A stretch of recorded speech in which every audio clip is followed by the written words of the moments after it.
most important. What was that quote where somebody said, "I'm afraid of a constitution that never changes"? It was like, are you kidding me? Well, but we have amendments. Yeah. Hey, welcome to Better Utah Broadcast. You got a sneak peek of our behind-the-scenes conversations. We're sitting here going, what is going on right now? Welcome, of course.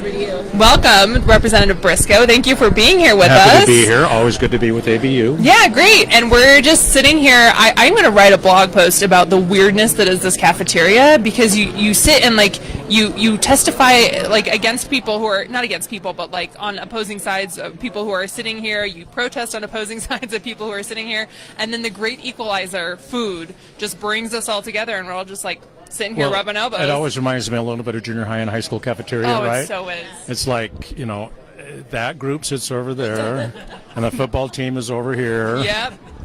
That's exactly and right. The people who tried out for the cheerleading team and didn't make it are over there. That's us. Yeah, it's Mean Girls, totally. Except in Mean Girls, nobody brought a printer to the cafeteria. Shout out to the Eagle Forum. Do they have a printer? Oh, they do. Yeah. They could make some money. Yeah, right? They should start charging for there you copies. go. Yeah, they always have a printer, and they always have snacks.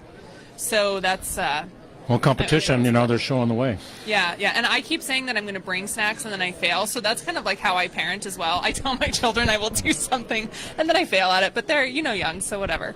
All right, so let's get right down to it. We have a lot of stuff to talk about today. First, let's talk about these initiative process bills. So we had three bills that Did you have written in there eye roll? No, but that's an implied. Okay. That's all in our organization. eye rolls are always implied. Okay, all right. So we had three initiative bills that passed the House yesterday or 2 days ago. Do you want to give us kind of a rundown? Maybe you and Lauren can give us a rundown of what happened and what those are. Let her lead off and let me comment. I'll be color commentary. Okay, so there were three initiative bills that passed the House. The worst one by far was Bradshaw's bill. That one's HB 133. And what that does is it says if voters pass a ballot initiative, like we did, pass three this past November, it will be delayed until after the legislative session, after the following legislative session at a minimum. But if it involves a tax increase, it will be delayed over a year until the beginning of the following year. So I remember because I asked him on the floor, I asked if he would yield to a question. I said, so if this had been in place and we had passed Proposition 3 or 2, but Proposition 3 for Medicaid expansion, it would not have been able to take effect until Jan 1, 2020. And he said, yes, that's correct. yeah, exactly. And I expressed my concern that didn't really indicate trust in the will of the people.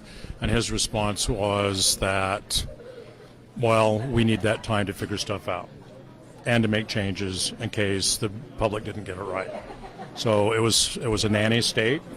The legislature is going to nanny state the people. They obviously don't know what that's the impression I got. The public doesn't know what they're doing, so we're going to fix stuff for them, was how it felt to me. Right. So what that bill does is it creates an unfair playing field for initiatives, because it says, if a ballot initiative involves a tax decrease, oh, great, move on ahead. But if it involves a tax increase, the legislature believes that's fundamentally wrong, so we're going to postpone it as long as we possibly can.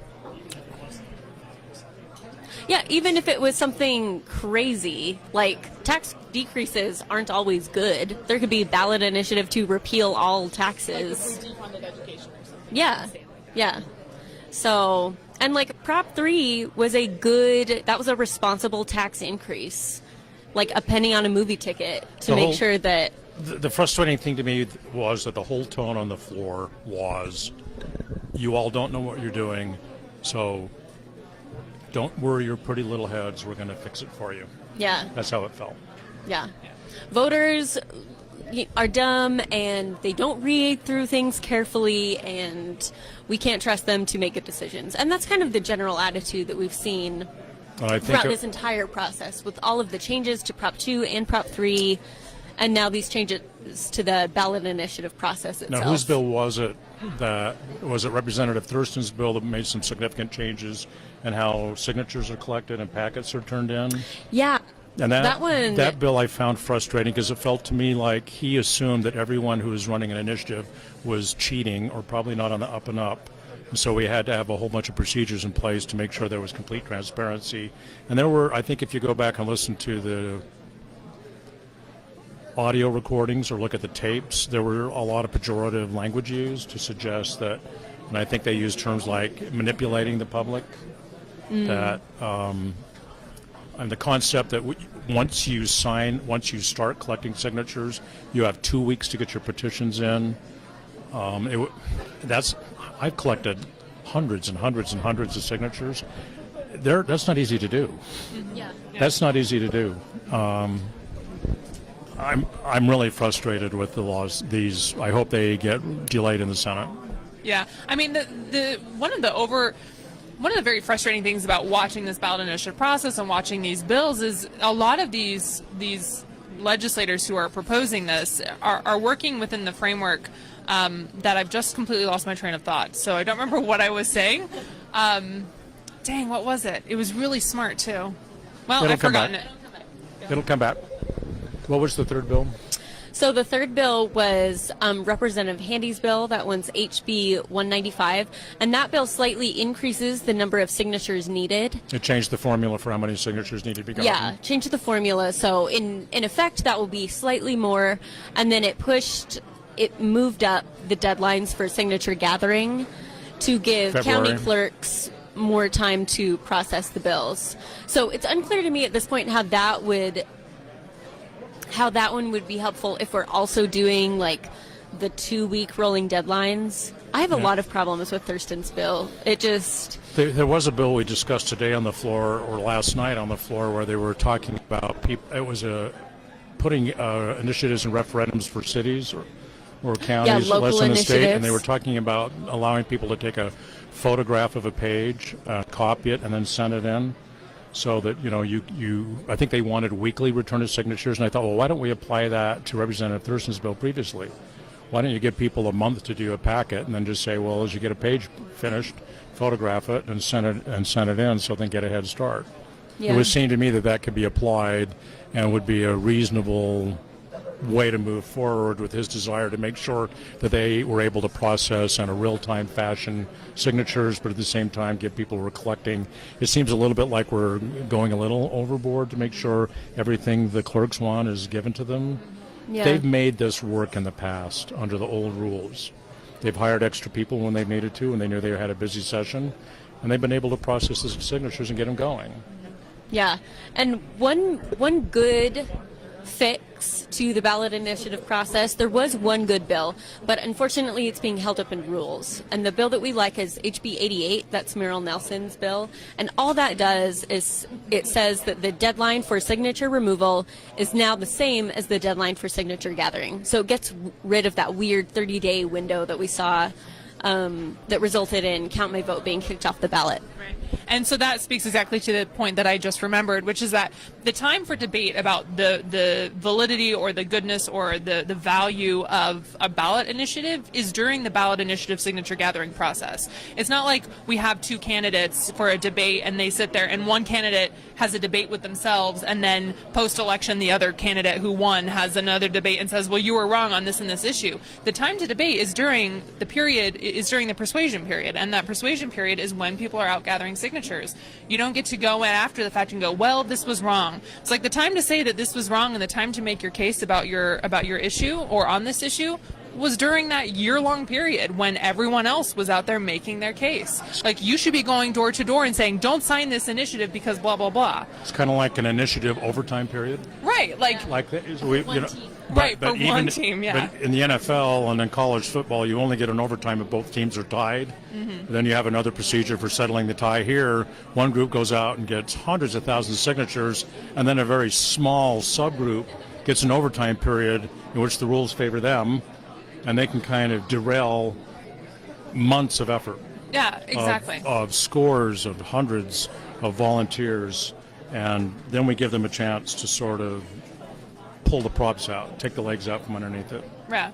And so, like, each of these bills individually aren't necessarily the worst. They're not sitting there and saying, well, people can't sign, we're undoing ballot initiative and referendum process entirely. So they seem to some people innocuous. Some people who are more familiar with the process, they seem scarier. But on the whole, we know that when you are trying to undercut a ballot initiative process and the power of referenda in a state, you do it with these tiny little paper cuts, and it's like death by bureaucracy. It's just all these bills at once that kind of do stuff that you're not quite clear what they do, and you're not quite clear how it would shake out, and we have assumptions, but we're not sure. That's how you make it harder to get an initiative on the ballot.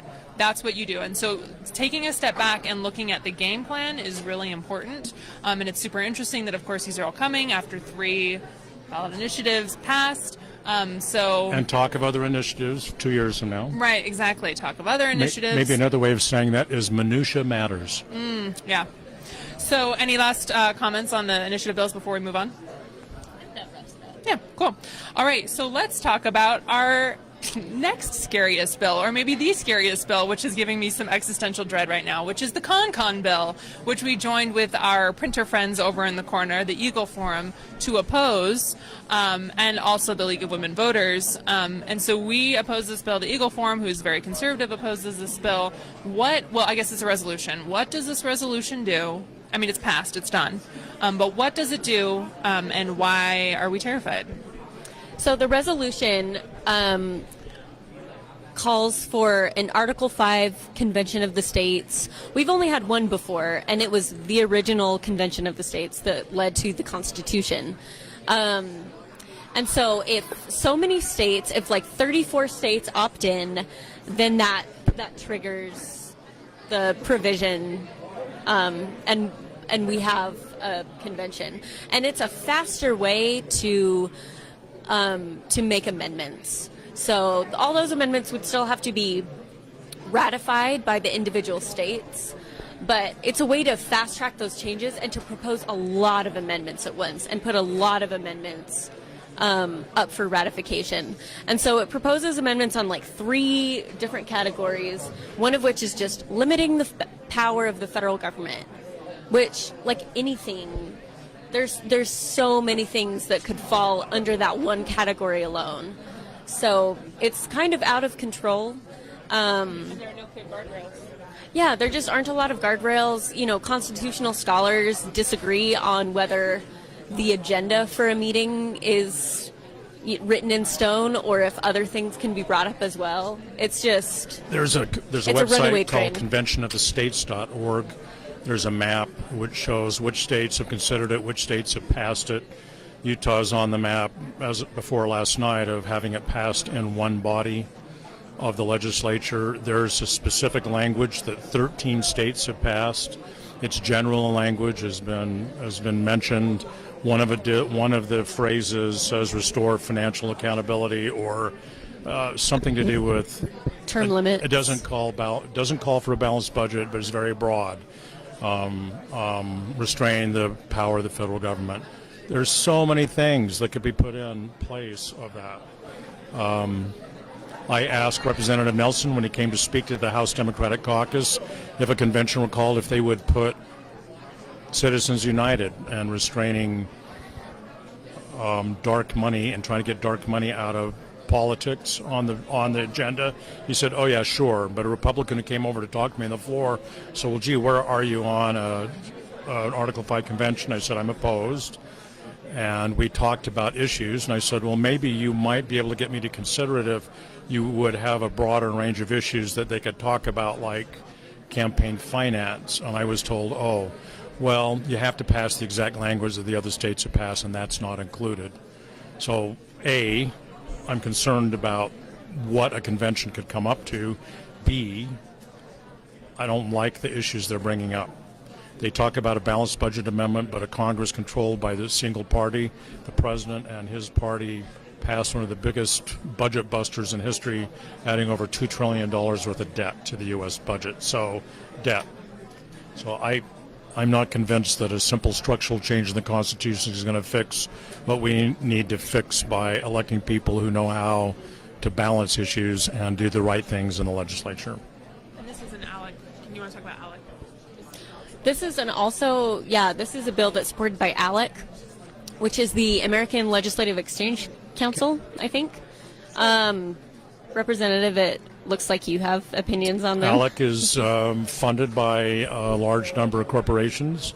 They write language and legislation for legislators to take back and run. The Stand Your Ground legislation is a product of ALEC research, which is why you see it passed in very similar, if not identical form in numerous states across the United States. School Turnaround was an ALEC piece of legislation. They gather annually, and then in sub-regional meetings, they get together and they are handed legislation that they can go back and run. There have been, because of controversy, a handful of large corporations have backed out of sponsorship, but they still have substantial support.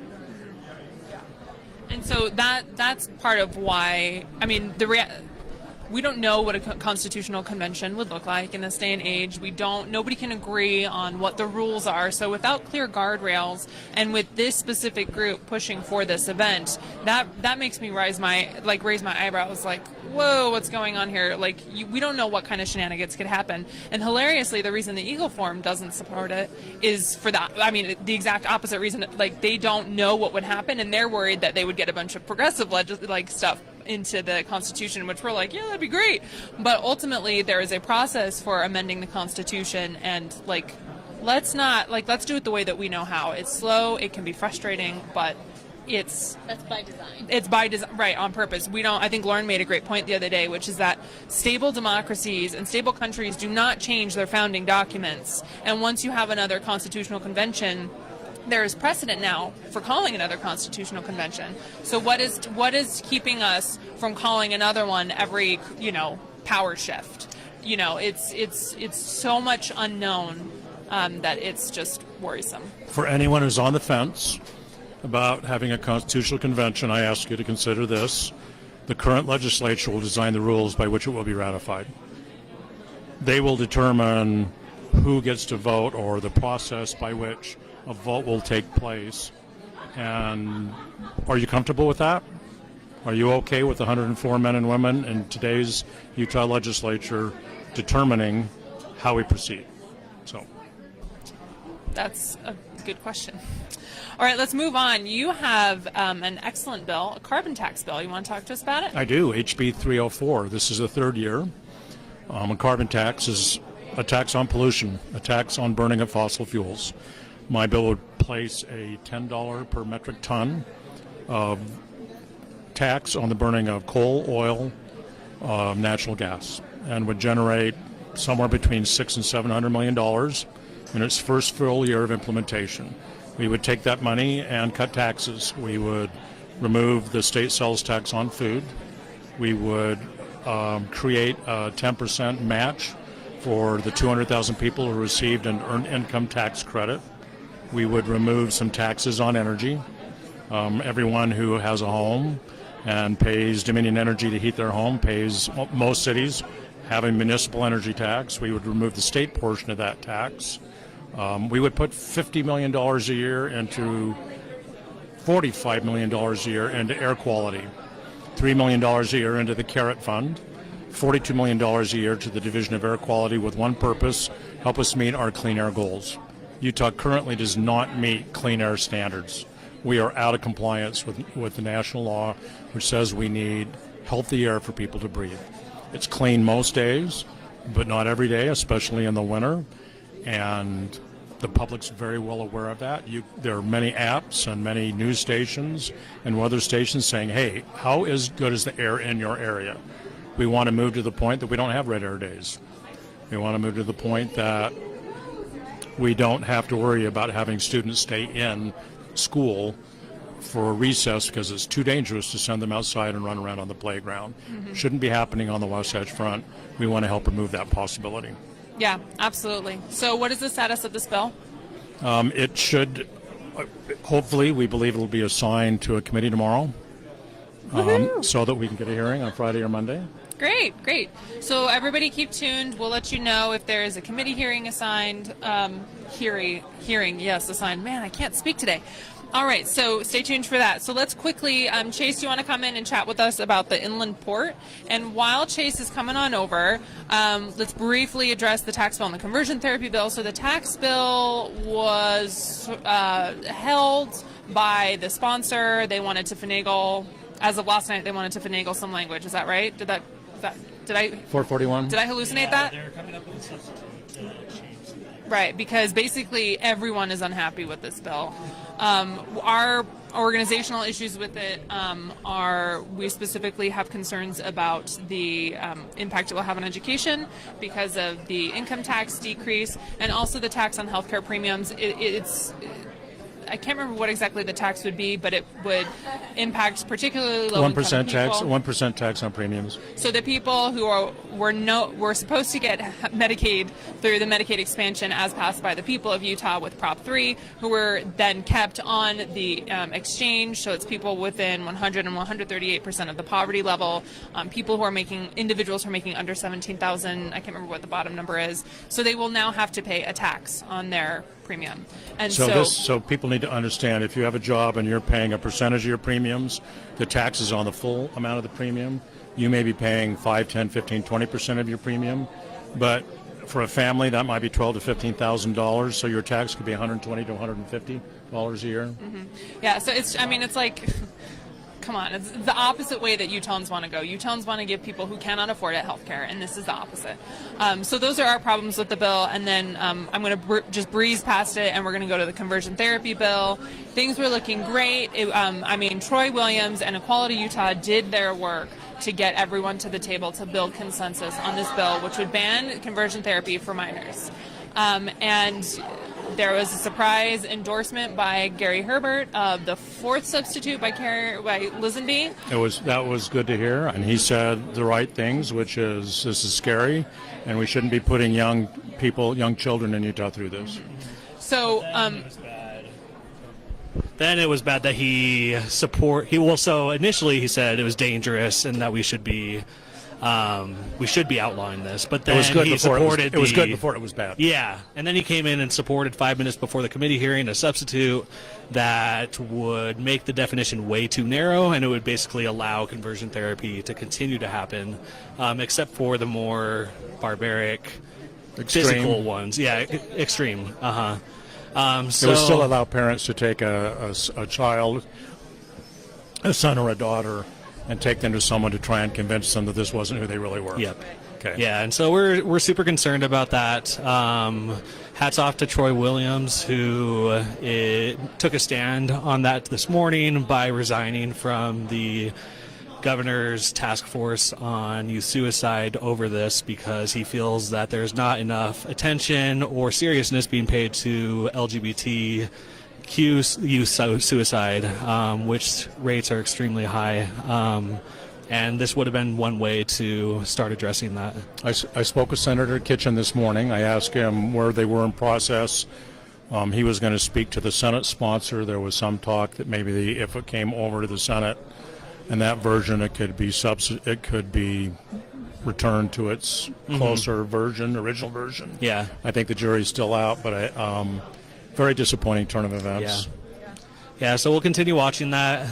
Since there's only a week left, everything's going to be going a lot faster, but we'll keep everyone updated. It's my observation that the legislature has taken a very positive turn for a few years in one regard, that it's easy for us to talk about suicide. Mm-hmm. We've done some excellent work. Representative Elison and Representative Ray and others have done some excellent work in putting money and procedures and process in place to try and get resources to people. But the legislature is not able to talk about LGBTQ youth. Yeah. It's just hard. One legislator who shall remain unnamed told me, who's otherwise quite sensitive in these subjects, we need to stop telling gay kids that they commit suicide so much, because just telling them that makes them commit suicide. Really? I mean, that is not true.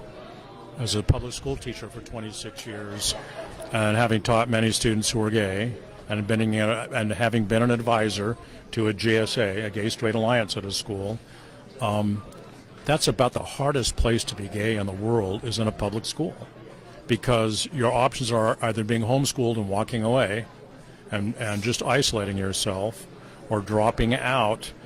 But if you are out, and you want to live your life that way and you want to be in a public school, it's often a very unsafe place. Yeah. And it's very scary. And if teachers and other support personnel are not sensitive to those youth, there's a reason why so many of them can try and attempt and succeed in committing suicide. And this turn of events on this bill shows how far we have to go. Yep. Agreed. We're saying a lot of the right words these days, but the actions are not there, and it's the words are good, but they are meaningless if you don't back them up with action. And so stuff like this, I mean, it's a real slap in the face. So we're hopeful, but we don't know. So let's go on to the inland port. This is the last thing we'll talk about. Speaking of just weird corruption-y type things happening, Chase, what's going on with the inland port? So we've been watching the inland port closely ever since it was created last session during last year. I'm going to preface all of this by once again saying we are not opposed to a concept of an inland port. We are opposed to irresponsible inland ports. So they have a new bill out this year to tweak it to really focus in on that it's a Utah inland port rather than a Salt Lake inland port by creating a hub and spoke model to where the main inland port would be here in Salt Lake City, but then there would be little hubs outside in rural counties. Mini port. Mini-me's. And we're a little, I mean, there are pros and cons to this. A pro would be that the entire inland port wouldn't be concentrated here in Salt Lake, potentially diverting fossil fuels to other areas of the states rather than having to run up through the Salt Lake County. But that's also, since the focus is on fossil fuels, it rings as another subsidy, another prop-up of fossil fuels, and exporting them out to other areas of the world or country to where even if it's not burned in here in Utah, it's still contributing to the overall climate change. So I don't know. Do you have any thoughts on? I spoke up here with 3 members of the Salt Lake City Council yesterday who are awaiting a meeting on the inland port. They were hopeful. The devil's in the details on a lot of these bills. There's probably a lot of devil because there's a lot of details. And trust but verify. I mean, I would not think years ago that I would like a Ronald Reagan quote so much, but it fits so many circumstances, which is you hope for the best, but my heavens, do you have to pay attention to the fine language and the intent. I know some improvements have been made in it, but we can't sign off and support anything that takes power away from Salt Lake on its own turf and its own territory without having a real clear understanding of whether it is beneficial to Salt Lake City, everyone in Utah, everyone who breathes the air in Utah. And there are a lot of unanswered questions. Yeah, so this will be another issue that we'll continue to follow. We've been taking a lot, like a higher view, the good government, watching for conflicts of interest, watching for just different shady things that are happening with inland port, making sure that everything's done out in the open. And we'll continue to do that, continue to watch the details, just like how Lauren and I have read through over 800 bills now. We're always looking for those little details, those little provisions to make sure that nothing is getting snuck past the people. So I love not being the policy director because I don't have to read all of those bills. Oh, thanks. Yeah. Do you have any last thoughts on the inland port? Nope.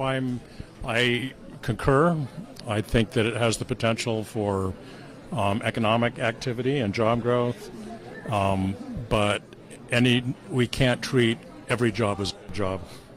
We can't treat every economic activity as being beneficial without looking at the full impact that job and that business has on the environment, on the culture, on the income of Utahns. Absolutely.